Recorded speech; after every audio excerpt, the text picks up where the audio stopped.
case briefs, and so much more. LSData's got what you're looking for. In the 1967 case of Marquette Cement Manufacturing Co.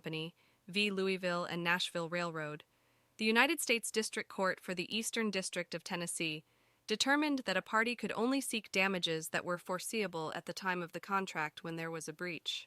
Marquette Cement Manufacturing Co. had filed a lawsuit against Louisville and Nashville Railroad for delivering defective cement to various construction sites, which led to damages and additional expenses. The case centered on the defendant's liability and the appropriate compensation for the plaintiffs. The court examined the contract terms between the two parties, the improper cement delivery, and the subsequent costs endured by Marquette Cement. Cement was purchased from the plaintiff by both Marquette Cement's Chattanooga Rock Products Division and Concrete Pipe Division, with the former adding air-entraining agents while the latter requiring pre-mixed air-entrained cement. Ultimately, the court ruled that the plaintiffs were entitled to recover $1,408.16 for the value of the shipment and $91.10 for shipping costs.